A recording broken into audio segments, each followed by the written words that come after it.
Yun. So, muli nagbabalik po tayo. Welcome sa programa natin. Luzon, Visayas, Mindanao at buong mundo. Ito po ang programa ng UDDS Walk with Pride 10 Million Strong. Sa kasalukuyan po, ang ating po mga kasama ay nandoon ngayon sa Lian, Batangas at may nangyayaring oath-taking sa 4A1. Tingnan natin po kung ano ngayon ang kasalukuyang kaganapan doon sa lugar ng Lian na ating mga kasama. Tayo pong lahat ay mamuko at tayo pong manalangin sa ating Diyos sa buhay. Delgado, Sheila Delgado.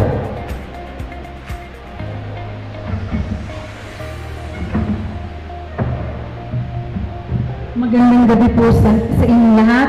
Ako po bilang kinatawan at Region Chairman ng Region 4A-1, i-compose po ng Cavite, Batangas at Laguna.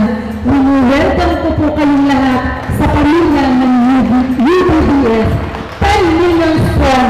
We work together with pride. Sama-sama po tayo at pagpalain tayo ng buong may kapal. Maraming salamat po at magandang gabi ulit sa inyong lahat. Good evening. I would like to acknowledge the presence of the National Chairman Ma'am Catalina Pizarro and the national officials of UDDS and the representatives from Laguna, Cavite and the hometown of the province of Batangas. Welcome po dito sa ating Town Division ng Batangas at kabayan po ng Lian. Magandang gabi po sa inyo lahat.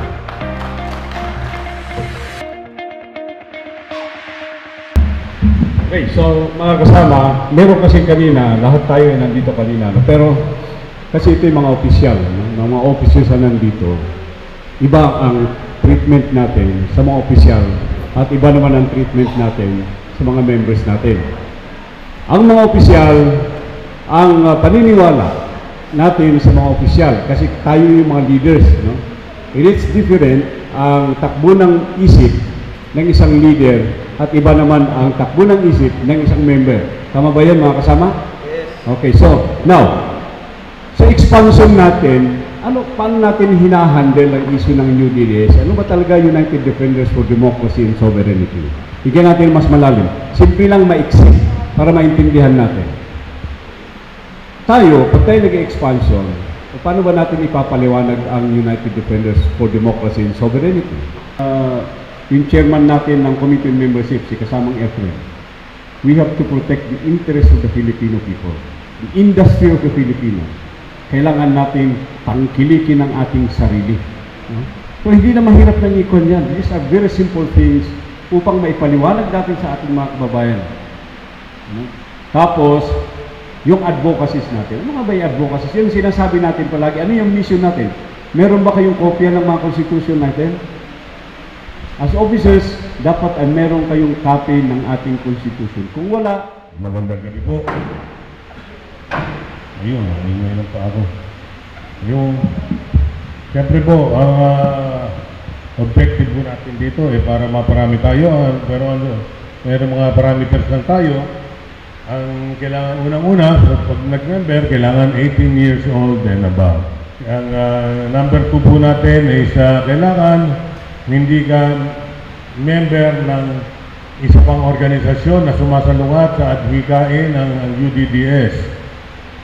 Kung ang adhika ng UDDS ay ang bumuhay at ang sinasamahan mo isang grupo ay gusto pumatay, hindi po kayo pwede rito.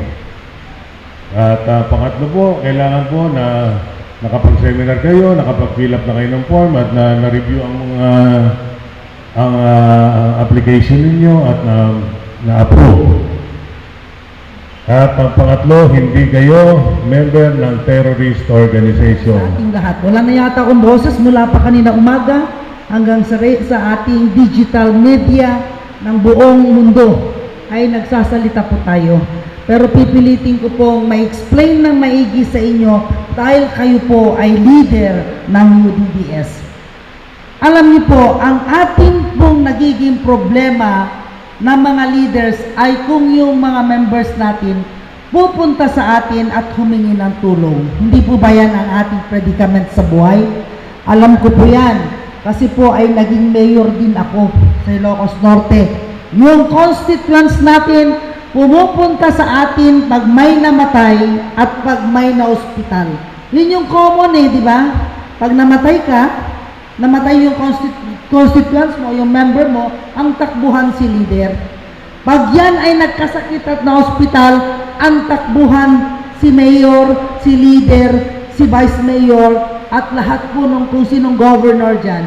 Yan po ang napakahirap na parte ng isang obligasyon ng isang leader. Di po ba? Do you agree with me? Pero ang tingin naman ng mga tao, at hindi ka na mayor ikaw pa rin initiksi. Di ba? Ngayon po, ang UDDS should have something to do. Kailangan meron tayong dapat gawin. Kaya ang programa po ng Welfare Fund ay itinayo natin, iniisip natin, inimplement natin para matulungan ang ating mga officers. Gusto kong i-address ito sa inyong lahat kasi officers kayo. Ngayon, pag mayroon ano ba itong welfare fund na ito? Ano ba itong programang ito? Yan po ang pagbibigay natin ng ayuda sa ating sarili, sa ating ating pamilya, membro ng pamilya, at sa ating mga members ng 10,000 hospital assistance and burial assistance. Di ba masaya yon? Sabi nila mura daw yung 10,000. Pero ang isang taong walang pangbili ng isang ataol, napakalaki po ang 10,000. Ang isang taong papasok sa isang hospital, hindi ina-admit dahil wala siyang 3,000 ibibigay, ang 10,000 ay napakalaki para sa kanya. Hindi po ba? O, ganito po yan. Ang Welfare Fund Program, para alam po natin i-explain sa ating mga kasama, ay ang pagmemembro ng bawat UDDS member na padre de pamilya. Sasabihin nyo, mahal yan kasi nag-COVID. Wala na pong COVID! Oh, with God's blessing. Huwag na natin intindihin yung COVID. Kasi, pag ang Diyos ang nagsabi walang COVID, hindi ako naniwalang may COVID. Di ba ba? Alam niyo po kasi tayo magdasalin din tayo And we declare, imagine niyo bago intermission muna. Bilhin niyo sasabihin natin, UDDS, 10 million strong. Bakit natin sinasabi? Dahil yan po ang paniniwala natin. Intermission lang to. When I was a mayor, nakita ko ang dingras. Sabi ko, ano bang mangyayari dito? Ang sinabi ko sa mga tao, we have to believe and we will see. Sa UDDS, we have to believe and we will see. Ang problema kasi sa atin, to see is to believe, di ba? To see is to believe yan, maniwala ka naman dyan. Ang UDDS should have something in their mind and would say, we believe and we will see. Di ba? And we believe that we will become 10 million strong. Bayag ba kayo sa akin? Okay. Yan po mga kapatid. Magandang gabi ulit at maraming salamat sa inyong lahat.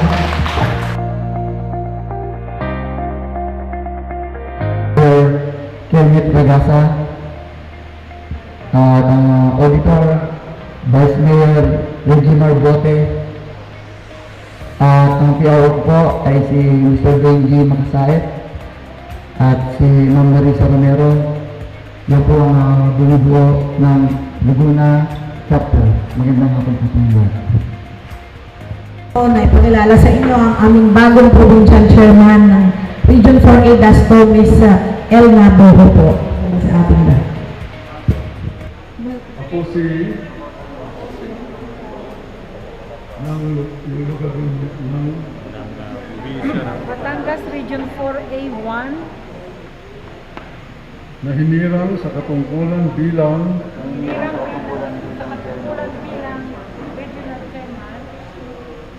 ay taimtim na sumusumpa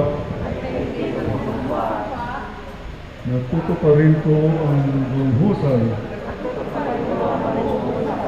at katapatan ang mga pananagutan ng aking kasalukuyang posisyon at ng iba pang inaatas sa ilalim ng mga lituntunin ng United Defenders of Democracy and Sovereignty.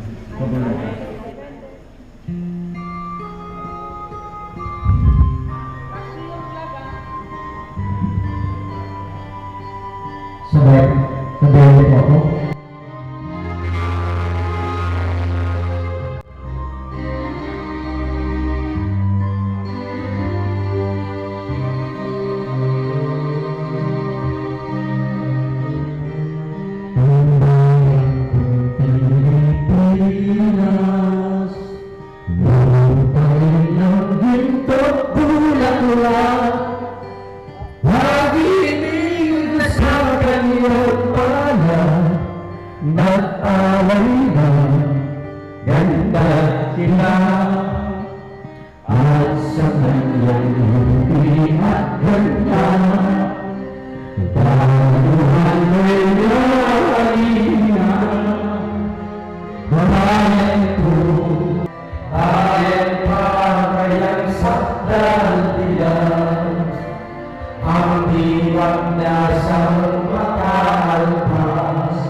Pinaliwanag sa inyo ni Egay, si Mr. Bilayon, kung ano ang UDDS.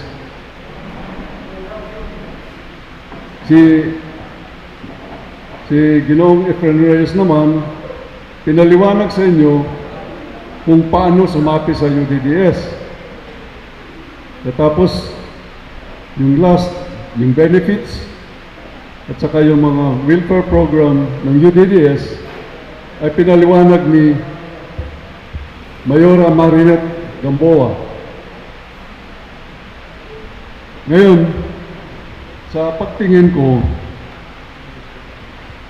kayong mga bagong leaders ay naka-ready na. But as your chairman, sabi nga sa English, I have the last say. Kaya makinig kayo sa akin. Ang hinanap namin ay mga leaders. Kayo ngayon na mga bagong leaders. You are the leaders na nag-volunteer na mag-serve hindi sa UDDS. You volunteered to serve your country.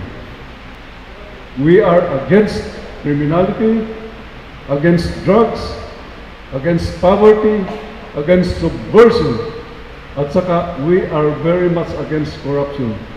You are serving your country till death.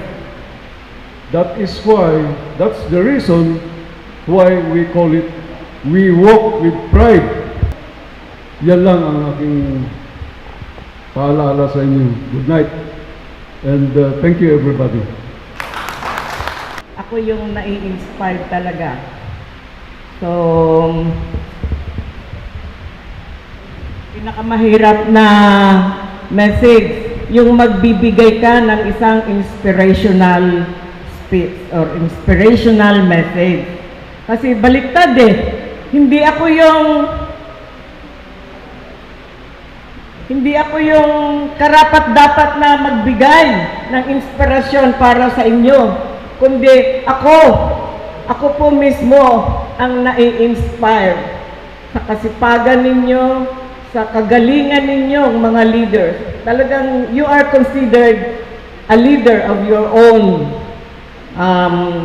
region or municipality. Magandang gabi po sa ating lahat. Lalahatin ko na. I don't have to mention one by one the officers. Pero ako talaga nagagalak. Kung pwede ba palakpakan natin muna ang ating mga sarili?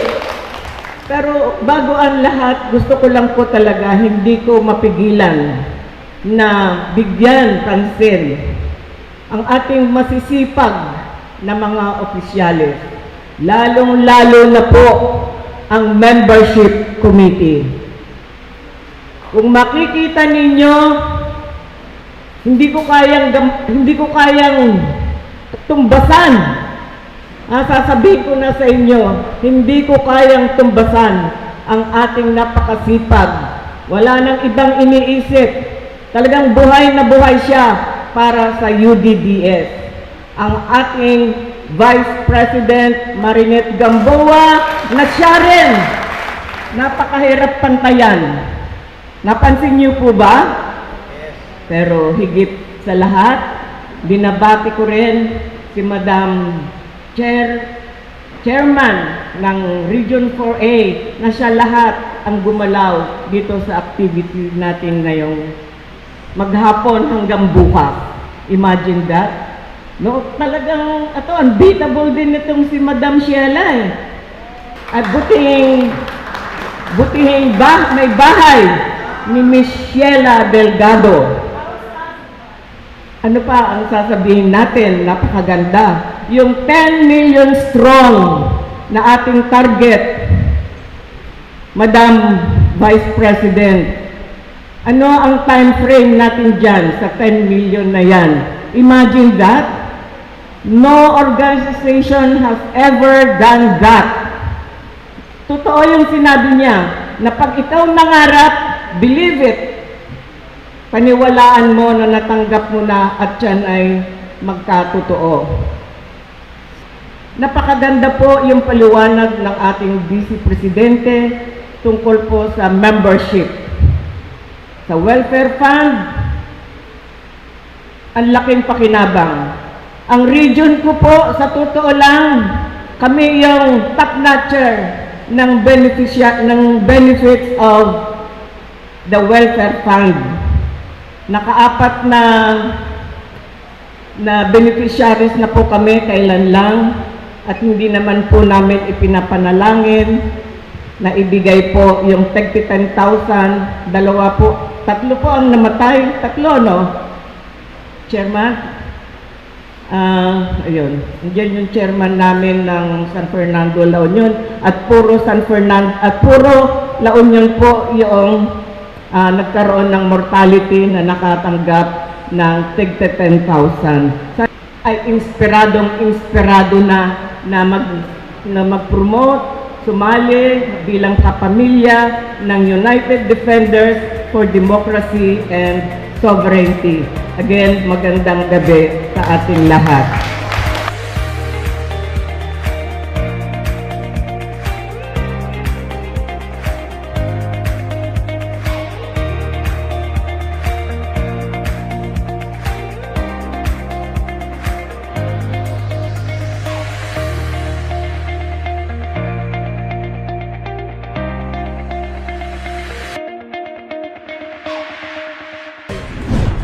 UDDS